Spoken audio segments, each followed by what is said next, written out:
Hello, welcome. It's always a pleasure to be here with all of you, learning and sharing information that is vital to your success while you're here in this world. Because again, it's a short time. We're here about 70, 80, 90 years we're gone. And most of that in between 20 and 80 or 60 years old, those are the prime time from where we begin at from 0 to 20, discovering who we are, and from 20 on, raising children, getting married, doing what we thought or we were supposed to be doing in this world. And then, of course, retirement, then a nursing home, and so on. You got the picture. So the question today that I'm asking is this. If you are given an opportunity, $500 million or your soulmate, which one would you pick? Now, of course, $500 million in this time and day seem like a dream come true. So I'd like to examine both of them. What does it mean, $500 million? Well, one, the house I want, I can get the house. To my specification, whatever it is that I want in that house, I can have. Where I want to live, I can live. My bills, no more worried, no more headache. My parents, my children, I can take care of everyone. I could be almost like a Santa Claus, if you will, to the people that I love. But overall, I could grow older and grow old without worrying how I'm going to pay my bills. So as far as bill and worried about this world, how I'm going to manage and live in this world, disappear, poof.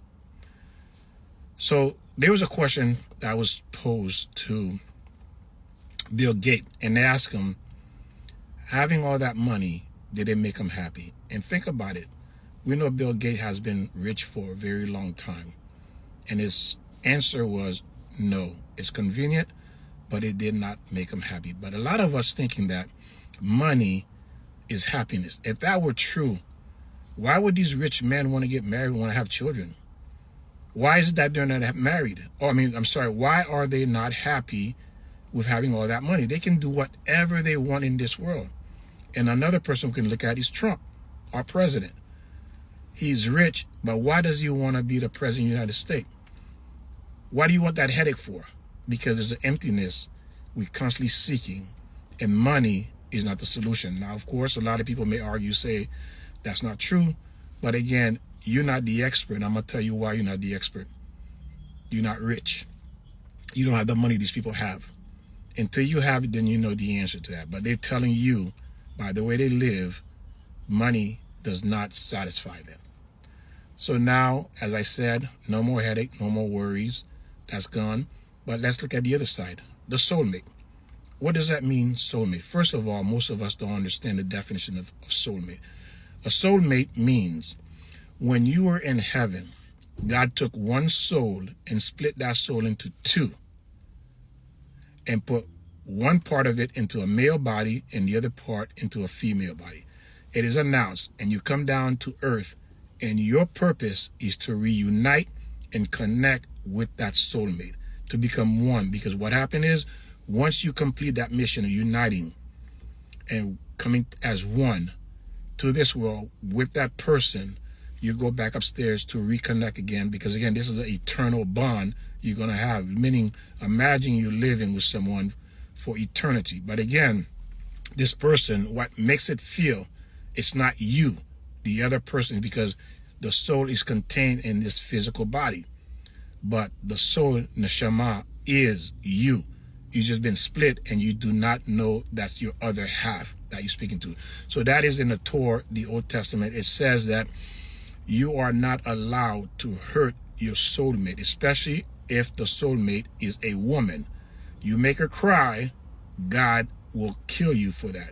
That's how sensitive God is to the woman, the soul that's in the woman's body.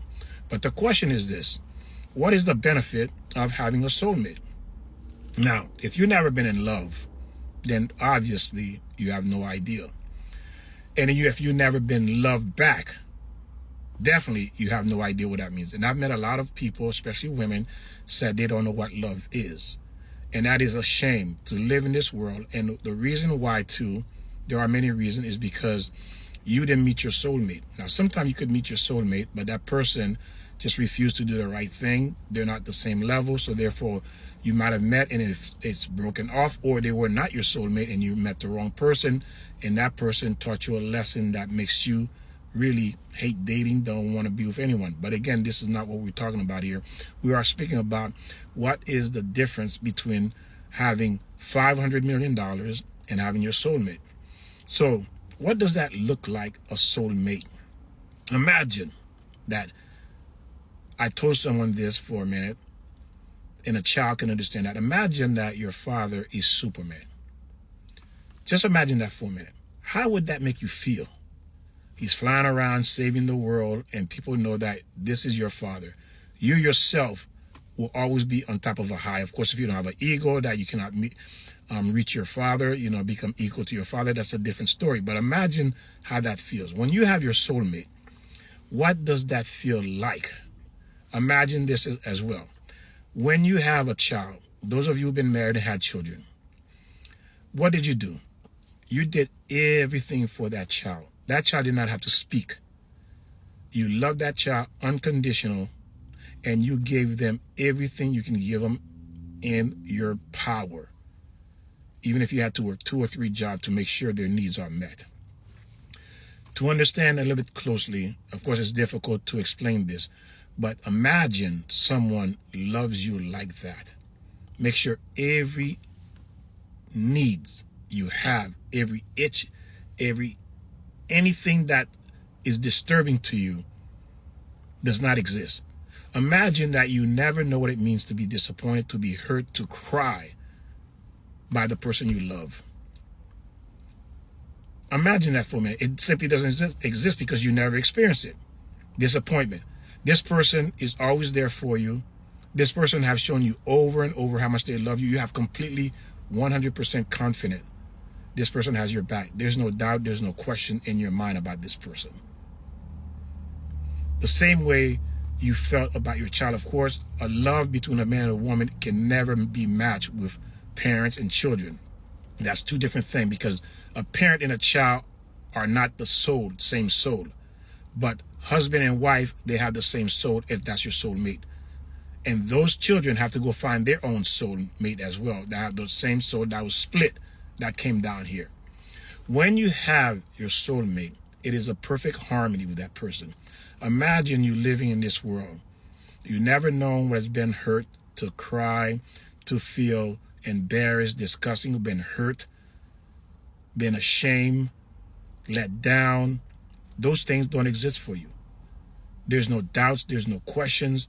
You just have this unlimited feeling of joy to the point where you don't know what to do with yourself, because it simply does not register in your vocabulary or in your experience because of the way this person makes you feel.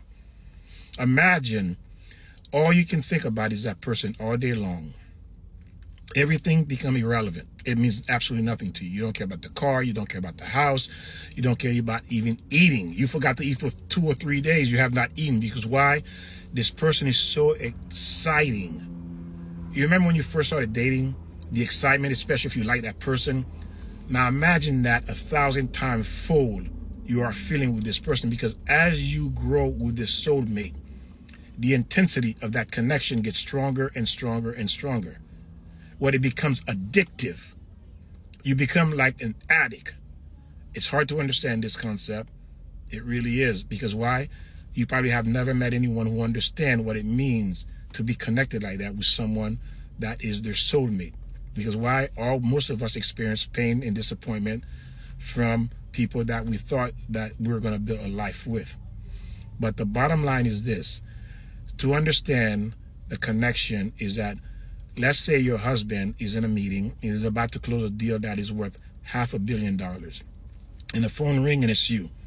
And he tells everyone in the board, excuse me, gentlemen, this is my wife. I have to take the phone. But people are telling you, hey, sir, can't she wait? And you say, absolutely not. Why? Because she comes first. Because it doesn't matter how much money is on a table. She will always be first. Nobody else will ever come first except her. Imagine having a husband like that, having a wife like that. Because why? This is what it means.